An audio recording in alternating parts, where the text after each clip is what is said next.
주시는 하나님, 이런 제목으로 말씀을 드리고자 합니다.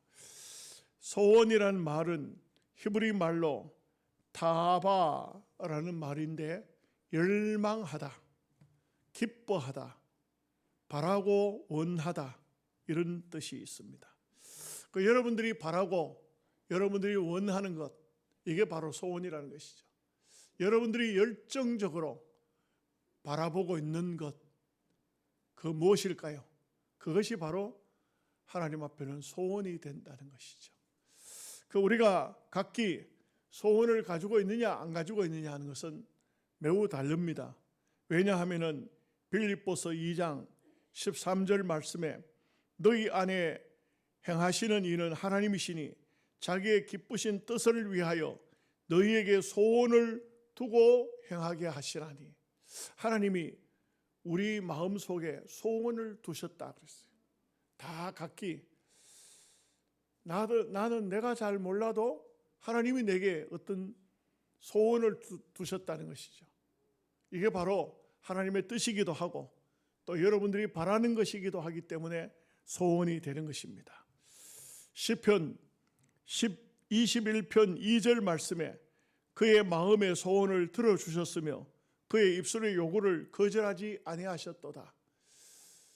다윗의 시인데요, 다윗의 마음속에 간절한 소원이 있었는데 그 소원을 하나님이 들어주셨다. 그 소원을 입술로 하나님께 고하였는데 들어주셨다, 이런 말이 됩니다.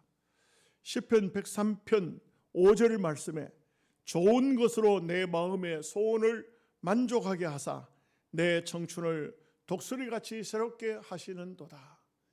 우리의 마음속에 하나님께서 소원을 만족하게 한다. 우리가 마음의 소원 가지고 있는데 억지로 이루어진다는 것이 아니고 만족해 한다.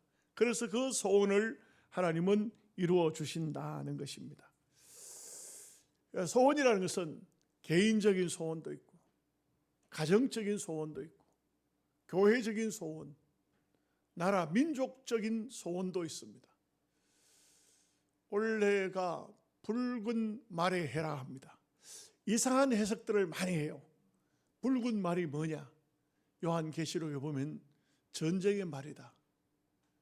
이 붉은 말이라는 것은 전쟁의 말이기도 하고 또 심지어는 어떤 목사님은 삼국지를 들어서 그 여포가 타고 다니는 적토마가 바로 그런 말이다. 피를 흘리는 전쟁의 말이다. 2026년도에는 엄청난 피바람이 불 것이 지구 어느 한 곳에서 일어날 것이 아닌가, 이런 말도 합니다. 굳이 그렇게 꼭 끼어다 붙여가지고 그렇게 왜 사람을 공포에 몰아넣으려 하는지 모르겠습니다. 그러나 우리가 분명한 것은 우리 민족적인 소원은 사실은 통일이죠. 우리 어릴 적부터 그런 노래 많이 불렀어요. 우리의 소원, 한번 제가 찾아봤어요. 어릴 적에 불렀지만 다 잊어버린 것 같아요. 우리의 소원은 통일, 꿈에도 소원은 통일, 이정성 다해서 통일, 통일을 이루자. 이 결에 살리는 통일, 이 나라 살리는 통일, 통일이여 어서 오라, 통일이여 오라. 왜 그렇게 통일이 와야 될까? 옛날로 따지면 이 한반도는 삼국이잖아요. 신라와, 우리가 살고 있는 신라의 지역이고, 백제, 호남 지방이 백제, 저 북쪽은 고구려, 고려. 그래서 3개국인데 이 호남과 영남도 참 잘 안 맞는 것 같아요. 늘 보면은 야당 여당으로 잘 안 맞는데 저 고구려까지 한테 합해 놓으면 나라가 꼴이 되겠나 싶지만 그래도 가만히 생각을 해보면 신라 백제가 아웅다웅 싸우기는 해도 서로 죽이지는 않잖아요. 이제는 막 죽이고 이런 건 없잖아요. 그런데 저 북쪽 고구려 사람들은 기회가 생기면 서울을 불바다로 만들 거야. 이렇게 이제 막 죽이겠다는 거예요. 죽이겠다는 거예요. 그러니 나라가 통일이 돼야 된다. 저도 개인적으로는 통일을 싫어요. 그러나 이 민족을 살리는 길은 통일이 돼야 된다. 통일이 와야 돼요. 남과 북이 통일되면 아마 잘은 모르지만 중국도 함부로 못 건드리고 일본도 우리한테 까불지 못해요. 이 대한민국 사람들이 굉장해요. 보통 야무진 게 아니에요. 그래서 통일이 돼야 된다. 자체에서는 아웅다웅 할지라도 신라 고구려 백제가 그냥 서로 다툰다고 할지라도 그래도 한 나라가 되어지면 세계 어떤 나라도 함부로 건드릴 수 없는 열방에 우뚝 솟는 그런 민족이 될 것이라 생각해서 우리는 통일이 돼야 된다고 봅니다. 또 저 북쪽 저 사람들 참 얼마나 힘들고 어려울까요? 신앙적인 입장에서 보면 저 죽어가는 우리 동포들을 우리가 앞장서서 살려야죠. 중국이 살려줍니까? 러시아가 살려줍니까? 일본 사람들이 북한 백성들 긍휼히 여기겠습니까? 그래도 우리 핏줄이잖아요. 우리 민족이잖아요. 그래서 통일이 돼야 된다는 것입니다. 이 지구상의 분단 국가는 세계에 어느 나라도 없어요. 같은 민족이 분단되어 있는 데는 없어요. 우리 대한민국 하나밖에 없어요. 참 북한 저 사람들 그냥 두면 어찌 되겠나? 여러분 남한 사람들하고 북한 사람들하고 차이점이 뭔지 아십니까? 하도 못 먹으니까 뼈대가 크지를 않아요. 북한 군인들 보면요, 우리나라의 중학생만도 안 돼. 초등학생 정도밖에 안 커요.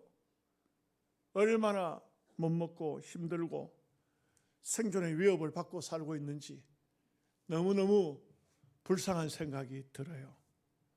그래서 우리는 세계 가장 최악의 빈국 중에 하나인 저 북한의 우리 동포들, 그들을 살려내고 영적으로 복음을 전해서 천국 백성으로 만들고, 이것이 오늘 우리가 개인적으로 이러니 저러니 해도 우리 민족의 최대의 수건이고 꿈이고 소원인 줄 생각합니다. 민족을 위해서 기도해야 합니다. 남한에 그 탈북민들이 3만 명이 있더라고요. 또 조선족 다 합해서 우리 외부에서 들어온 외부인들이 벌써 50만 명 가까운 조선족들이 있어요. 저들을 잘 대한민국의 정책을 펴서 품어줘야 돼요. 그들을 품어주고 사랑해 주어서 북한에 있는 저들의 마음도 동족의 어떤 동족을 향한 마음을 동족애를 가져야 되지 적대적 관계를 가져서는 아니 될 것입니다. 자, 우리의 소원을 이루는 길은 첫째로 하나님을 의지해서 이루라. 여기 오늘 3절 말씀에 여호와를 의뢰하고 선을 행하라. 땅에 머무는 동안 그의 성실을 먹을거리로 삼을지어다. 하나님을 의지하라. 의뢰하라는 것은 의지하라는 말이에요. 하나님을 의지한다. 우리가 우리의 소원을 이루는 방법을 나의 지식이나 물질이나 어떤 권력을 통해서 이루는 것은 바람직하지 않습니다. 여러분, 우리가 다 사람이기 때문에 사람은 다 연약한 존재입니다. 약점을 다 가지고 있습니다. 아무리 위대한 사람이라 할지라도 약한 부분이 다 있습니다. 그렇기 때문에 우리는 사람을 믿어서는 안 됩니다. 물론 부모 입장에서 자식을 키우면서 애야, 우리는 너만 믿는다, 그렇게 말합니다. 그것은 희망이고 또 자식에 대한 꿈이죠, 부모의. 그러나 그 자식이 잘 될 수 있는 것도 하나님이 되게 하셔야 됩니다. 먼저는 하나님이 함께 하셔야 됩니다. 하나님이 이루어 주시면 되는 거예요. 하나님이 붙잡아 주셔야 됩니다. 이사야서 2장 22절 말씀에 너희는 인생을 의지하지 말라. 그의 호흡은 코에 있나니 셈할 가치가 어디 있느냐? 인생의 삶의 호흡이 어디에 있느냐? 코에 있다. 코만 막아버리면 끝나버린다. 얼마나 연약한 존재인가 하는 것이에요. 이사야서 44장 6절 말씀에 나는 내 활을 의지하지 아니할 것이라 내 칼이 나를 구원하지 아니하리라. 여러분, 인생은 칼이나 활이나 세계에서 아주 최근에 와서는 한국의 K방산이 굉장합니다. 그렇지만 그런 것을 의지해서는 안 됩니다. 여호와를, 하나님을 의지해야 된다 이거죠. 예레미야 17장 5절 말씀에 무릇 사람을 믿으며 육신으로 그의 힘을 삼고 마음이 여호와에게서 떠난 그 사람은 저주를 받을 것이라. 절대로 인간을 의지하고 사람을 의지하고 육신을 의지하는 사람은 하나님을 모르는 사람, 하나님을 알지 않는 사람이에요. 하나님을 아는 사람은 하나님을 믿어야 되고 하나님을 의지해야 됩니다. 하나님을 의지하는 그 삶이 오늘 성경에 말씀한 것처럼 소원을 이루어주는 그런 삶이라고 하는 것입니다. 예레미야 17장 7절에서 8절 말씀에 그러나 무릇 여호와를 의지하며 여호와를 의뢰하는 그 사람은 복을 받을 것이라. 그는 물가에 심겨진 나무가 그 뿌리를 강변에 뻗치고 더위가 올지라도 두려워 아니하며 그 잎이 청청하며 가무는 해에도 걱정이 없고 결실이 그치지 아니함 같으니라. 여러분, 나무를 가지고 얘기하면 어떤 나무가 가장 행복하겠습니까? 물가에 심겨진 나무입니다. 가뭄이 와도 걱정이 없습니다. 이 세상이 어떻다 해도 이 나무는 아무런 세상 어떤 환경 따라 필요가 없습니다. 물가에 있기 때문에 언제든지 물을 충분하게 공급을 받을 수 있기 때문입니다. 오늘 우리가 하나님을 의지하는 것은 하나님은 바로 우리의 삶에, 우리의 신앙의 영적인 방면에, 육적인 방면에 그 근본이 되기 때문에 하나님을 의지해야 된다, 이런 말씀인 것입니다. 우리가 이 땅에 사는 동안 여러 가지를 믿는다 합니다. 그러나 그런 믿었던 것이 실망이 되기도 합니다. 사람이요, 사기를 당할 수도 있죠. 살다가 보면 사기를 당했을 때에 대부분 하는 말이 있어요. 어떤 말일까요? 그 사람이 그럴 줄 몰랐다. 그게 뭐예요? 그 사람은 믿었는데, 그 사람은 꼭 믿었다 이게. 믿었으니까 돈을 빌려주기도 하고, 내가 믿었으니까 뭘 원하면 원하는 것을 줬다 이거죠. 그런데 나중에 그게 뒤집어졌다 이거죠. 사람을 의지하지 말라 이거죠. 심지어는 이거 말 잘못하면 좀 곤란하겠는데 부부간에도 못 믿더라고요. 믿었다가 그냥 보험 들어놓고 그냥 다 끔찍한 일이 벌어지니까. 그렇게 키워놨던 자식도 못 믿더라고요.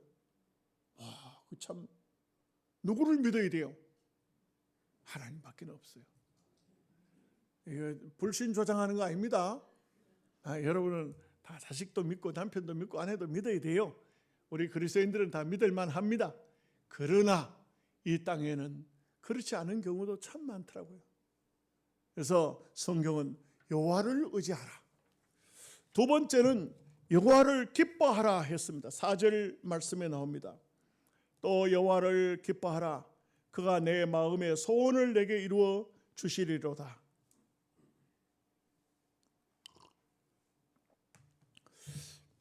어떤 분이 제게 그렇게 하더라고요. 성경이 좀 기록이 잘못된 거 아닙니까? 여호와를 기뻐하라, 여호와를 기쁘시게 하라가 아닙니까? 여러분, 이게 아주 설명을 해보면 아주 간단합니다. 그 가정적으로 말할 때 부모가 어린 아이들에게 명절에 오면 옷도 사다 주고 또 고기도 사다 주고 또 무슨 이렇게 선물도 사다 주고 이렇게 합니다. 그 자식 입장에서는 부모가 가져다 주는 그 선물이나 돈이나 무슨 새 옷을 사주든지 이걸로 기뻐하는 것은 그것은 어린아이죠. 어린아이니까 그런 거예요. 성숙되면은 부모로 기뻐합니다. 이게 다른 거예요. 오늘 우리가 하나님께서 우리에게 많은 것을 공급해 주셨는데 하나님이 주신 것으로 기뻐하느냐, 하나님으로 기뻐하느냐. 하나님으로 기뻐해야 될 줄 믿습니다. 우리가 전능하신 하나님, 살아계신 하나님, 그 하나님이 우리의 하나님이시라는 것이 얼마나 다양한 일입니까? 저는 볼 때에 우리 성도들이 한 번씩 좀 그런 경험을 해보면 좋을 것 같아요. 정말 하나님이 살아계신 것을 어떤 방면에서든 간에 경험을 해보면 세상에는 별별 소리를 다 하지 않습니까? 하나님은 어디 있느냐? 세상 깡패들은 내 주먹을 믿어라. 하나님을 왜 믿느냐? 이런 말들, 별별 소리를 다 하죠. 그런데 하나님은 분명히 살아계신 하나님이십니다. 하나님은 살아계십니다. 그렇기 때문에 우리는 그 하나님 때문에 기뻐하는 겁니다. 그 하나님이 계시기 때문에 기뻐하는 것입니다. 우리가 하나님을 믿고 하나님을 기뻐하고 사는 삶은 신앙인에게 있어서 매우 중요합니다. 느헤미야서 8장 10절 말씀에 여호와를 기뻐하는 것이 너희들의 힘이니라. 하나님을 기뻐하는 것이 너희들의 힘이라. 하나님이 계신다. 이걸 기뻐하는 것이 너희들의 힘이다. 빌립보서 4장 4절 말씀에 주 안에서 항상 기뻐하라. 다시 말하노니 기뻐하라. 아주 우리가 하나님이 계심을 하나님 때문에 기뻐한다는 것은 정말 중요합니다. 저는 목회자이기 때문에 참 여러 방면에서 기도의 제목을 가지고 기도하기도 하고, 그리고 또 하나님이 계신 것을 신앙적으로 경험을 해야 되니까 그런 가운데서 정말 제가 영적인 세계를 잠시 들어갔을 때 그 세계가 너무나도 고요하고 맑고 밝고 아름답고 평안을 주는 그 세계를 경험하고 제가 그런 마음을 많이 가졌어요. 믿음이 약한 사람들이 이런 영적인 세계를 한 번씩 경험하면 어떨까? 아무나 경험하는 것은 아니지만 영적인 세계를 경험하는 것과 영적인 세계를 알지 못하는 것은 다르다는 것이죠. 인천에 있는 내리교회라고 있더라고요. 내리교회, 그 내리천이 있는 데인가 모르겠어요. 내리교회입니다. 그런데 목사님이 개척을 하셔서 교인들이 모이는데, 이 목사님이 젊은 목사님이라 유학을 해야 되겠다고, 공부를 해야 되겠다고 미국으로 유학을 떠나면서 자기 친구 목사님 한 분에게 자기 교회를 맡아달라고 부탁을 해요. 그런데 그 목사님이 유학을 떠나고 그 새 목사님이 그 교회에 오셨어요. 그런데 몸이 안 좋아서 병원에 갔더니 피부암이에요. 피부에 암이 생겼어요. 그러니까 그 목사님이 새로 부임해가지고 밝혀요. 그걸 숨기지 않고, 여러분, 제가 담임 목사님이 이 교회를 맡아달라고 해서 보내서 왔는데 내가 병원에 몸이 안 좋아 갔더니 암이 걸렸습니다. 피부암입니다. 여러분들이 원하는 대로 하겠습니다. 그 목사님 솔직한 양심이에요. 솔직한 양심이고, 그를 그 교회 장로님들하고 집사님들하고 함께 모여서 의논을 합니다. 아무래도 우리가 새로운 목사님을 모셔야 되겠죠. 그렇죠. 우리 암이 있는 목사님 와서 어떻게 목회를 하겠습니까? 아주 건강한 목사님도 목회하기 어려운데 암이 있는 목사님 와서 어떻게 목회를 하겠습니까? 하면서 새로 목사를 모시기로 그렇게 하는데, 근데 한 분이 이런 말을 해요. 혹시 이 지금 오신 목사님이 암을 못 고치고 죽는다 해도 마지막 죽는 순간까지 주의 일을 하게 되면 얼마나 간절하게 설교하시겠습니까? 얼마나 간절하게 목회하시겠습니까? 우리가 이분을 그냥 모시는 것이 좋겠습니다. 이렇게 말해요. 그러니까 그 분위기가 99%안 된다고 하다가 그분의 말 한마디에 사람들의 생각이 확 바뀌어서 그 목사님에게 가서, 목사님, 우리 교회에서 병을 치료하십시오. 그리고 우리 교회가 목사님에 대해서 책임지겠습니다. 그런데 그 목사님이 병원을 다니면서 기도원에 가서 기도하면서 목회를 하면서 하는데 신기하게도 병이 나았어요. 병이 치료가 됐어요. 그 교회가 잘 부흥이 될 때에 이런 말을 해요. 정말 그 담임 목사님 말이, 정말 나는 당신들 같은 사람을 아직까지 얘기를 들어본 적도 없고, 어느 교회가 암 걸린 목사를 담임 목사로 모시는 교회가 어디 있느냐. 그 내리교회는 그 이후로 소문도 나고 정말 교회가 아름다운 교회로, 평화로운 교회로 부흥되는 교회가 됐다는 그런 기사를 제가 읽어보았습니다. 그렇습니다. 우리가 하나님을 믿는다면 정말 하나님이 기뻐하는, 하나님이 원하시는 그 삶이 얼마나 소중하고 중요한가, 오늘 우리는 그 삶의 쓰임을 받아야 합니다. 그 다음에 한 가지는 내 길을 여호와께 맡기라. 5절 말씀에 나옵니다. 내 길을 여호와께 맡기라. 그를 의지하면 그가 이루시고, 6절에 보면 내 의를 빛같이 나타내시며 내 공의를 정오의 빛같이 하시리로다. 자기 길을 하나님께 맡긴다. 여러분, 앞에 의지한다는 말이나 여호와를 기뻐한다는 말이나 다 거의 같은 말이에요. 조금씩 우리가 쓰는 용어가 다르기는 하지만 여기 오늘 말씀에도 보면 내 길을 여호와께 맡긴다. 우리가 가는 길을, 여러분들이 기도할 때 어떻게 기도합니까? 하나님, 오늘 이러한 일을 합니다. 이것도 하나님께 맡깁니다. 여러분 한번 경험해 보십시오. 정말 중요합니다. 정말 중요합니다. 제가요, 시골교회에 있을 때 부인은 권사님인데 남편은 예수를 안 믿어요. 근데 성격이 완체 와일드해가지고 얼마나 성격이 거친지, 시골교회 제가 처음 갔을 때 저 앞에 있던 전도사님이 권사님 집에 신방 간다고 자전거 타고 갔다가 그 영감이 자전거도 못 가져가게 전사님을 몽둥이 들고 막 죽인다고, 진짜 때리면은 경찰서 가야 되니까 막 때린 흉내만 내는데 전사님이 자전거도 못 가지고 도망가 버렸다. 그렇게 막 예수를 그렇게 싫어하고 그렇게 미워하고 그렇게 안 좋아하는 거예요. 그런데 그 영감님이 병이 났어요. 몸이 아파.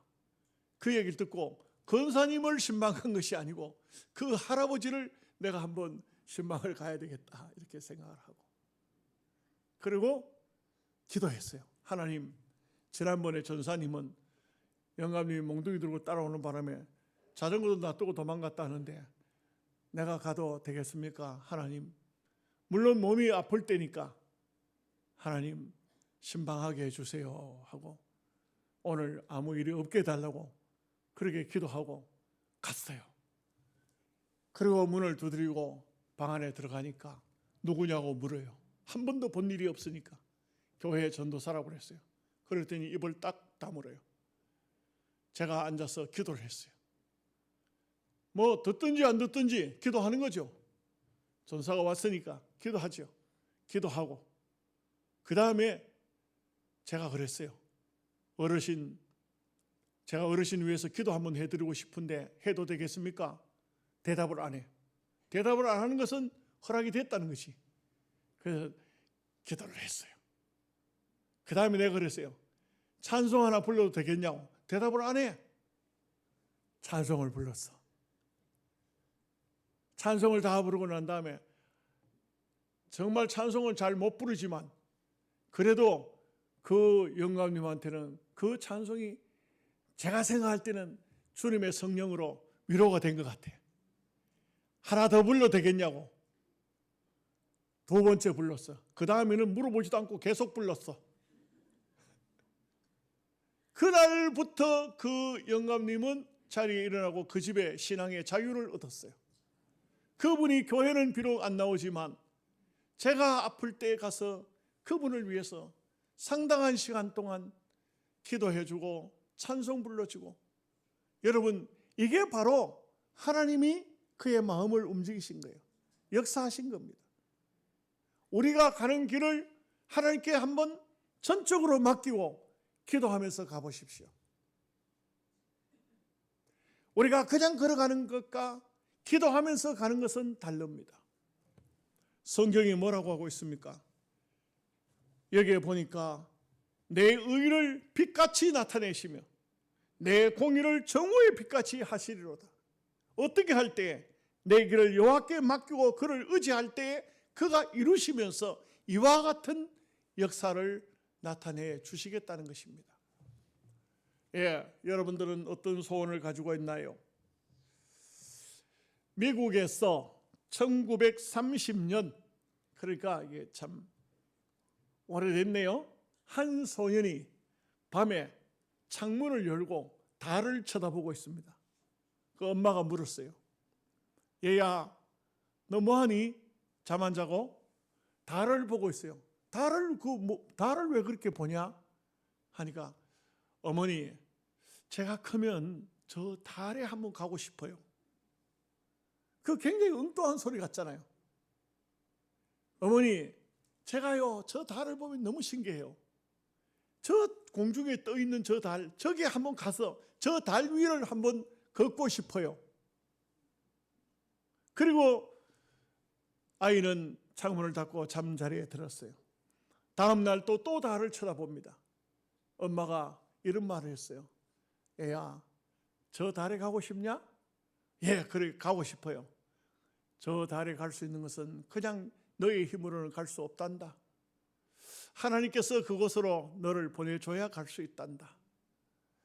이 아이는 그때부터 과학을 전공하기 시작했어요. 과학에 대해서 공부하기 시작했어요.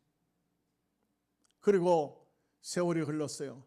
1971년 나이가 41살 되었을 때 아폴로 15호가 출발할 때 거기에 그 소년 바로 제임스 어원이 타고 갔어요. 그 어린 시절부터 달을 보면서 꿈을 꿨던 그 아이는 결국은 달나라에 가서 그 달에 발을 디디면서 하나님 감사합니다.